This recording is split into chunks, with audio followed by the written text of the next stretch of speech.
what can we expect from President Obama? Okay, great question. Traditionally, the second term allows presidents a greater degree of latitude and offers an opportunity for bold and decisive action should the president choose that path. And this is attributable in many respects to the fact that the president will not answer to voters again. It's an opportunity for him to enhance his legacy as best as he can. And can we start over? Yeah. Do you want to start all over completely? Yeah, let's start over. Well, that works out just fine for me. What can we expect from Obama's second term? Okay. Well, I think that, President, okay. No, that's fine. Now I'm getting It's all good. working myself into We a can also frenzy. edit too, so no worries. Okay. What can we expect from President Barack Obama's second term? Okay.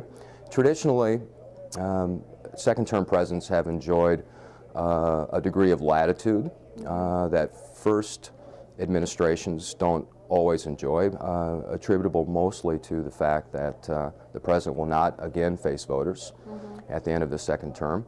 This is an opportunity for him to promote and enhance his legacy by decisive action, bold action, particularly in the area of international affairs, foreign policy. Now, whether or not he chooses this route remains to be seen. Certainly, the opportunity to improve upon his first administration exists, and history really will be the judge of the Obama presidency, not so much the voters 4 years down the road. Second terms, though, are typically tough sledding. If I think back to the Nixon administration, the last 7 or 8 presidents, 3 who have served second terms have gotten a bit dinged up in that second administration. I'm thinking of Nixon's humiliating resignation, for instance. Bill Clinton was impeached, and George Walker Bush, left the White House following his second term with the lowest approval ratings of any president in the post-war era. And so the second term can be fraught with some fairly significant challenges, but there's also that degree of discretion that doesn't exist, the latitude that doesn't exist from the first term. I think of Harry Truman, because when you said history will judge the president, you know, people hated him when he went out, and now we think of him as, you know, this lofty hero that got us through the Depression. So absolutely.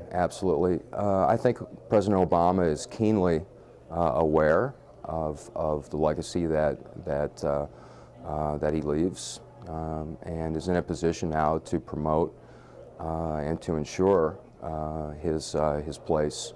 I think that it's important to keep in mind that today's festivities, they're largely ceremonial, the president being officially sworn in yesterday in a private ceremony thanks to the mandates of the U.S. Constitution. But today's festivities really speak to what is a uniquely American tradition, hallmark of American democracies, these inaugurals. This is the 57th inaugural, and every inaugural really showcases the peaceful transfer of power, which at the time of the founding was quite rare. And even today, peaceful transitions, political transitions that are peaceful and free are elusive in many parts of the world. And so while we might be exhilarated by Beyonce and the poems read, and the president certainly will speak in flowery language, and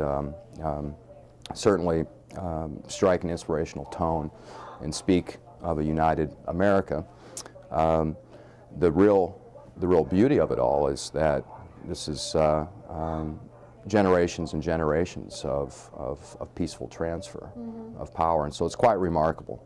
It's really showcases the virtues, the founding virtues of the country, and the principles that makes America a rather impressive example of political stability around the world, and so we shouldn't lose sight of that. Can I ask you a couple other questions? Sure. Well, I was going to ask you if you would mind, just in case this is kind of a little weird today. So I wanted to ask you the first question again. Then I wanted to tap you a little bit about, you know, we're going into a new House and Senate. You know, will he get anything done? I mean, I don't think there was a lot of change as much. I mean, there was change, but it wasn't the way everyone thought it was before the election. So I'm just curious your take on that as well. Well, many of the problems or many of the challenges that the president faces in the second term are challenges that he faced in the first, quite frankly. He'll certainly today remark on a number of successes that he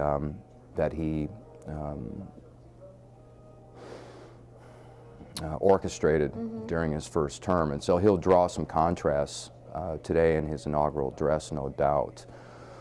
That said, he certainly faces a divided Congress, a Congress that is widely and increasingly perceived as broken and ineffectual, and he's a bit, frankly, he's a bit complicit in this. However, in order to demonstrate to the American public that government can and does function, it behooves him, and I think the nation, to suggest where common ground can be found, and where Republicans and Democrats can work across the aisle to really rehabilitate legislative reputation.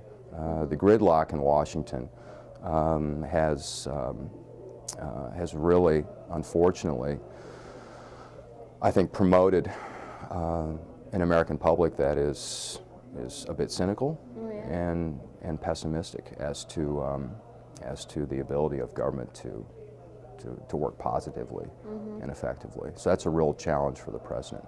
They're losing faith in a big way. And then, you know, going into the second term, what can you expect from President Obama? Okay. Going into the second term, the president has outlined a number of broad policy initiatives. Most recently, gun control. Certainly, there is a battle looming regarding the interpretation of the Second Amendment.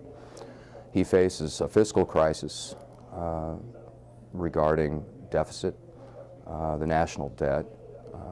A challenge is coming regarding the debt ceiling. That's on the horizon. Immigration policy is also a large policy area that the president has indicated an interest. On the foreign policy front, a number of challenges face the United States. A resurgent al-Qaeda, at least loosely defined. Iran's nuclear program and ongoing civil war in Syria.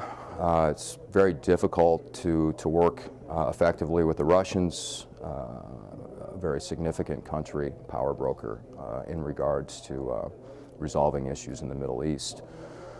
And frankly, the perception that America is on the decline. And that's something he'll certainly address today, that regardless of the challenges, united America will overcome. And so the president will certainly reinforce that message today, and will suggest that regardless of those obstacles, a united America can't be beat. And so we'll certainly hear that in volume today.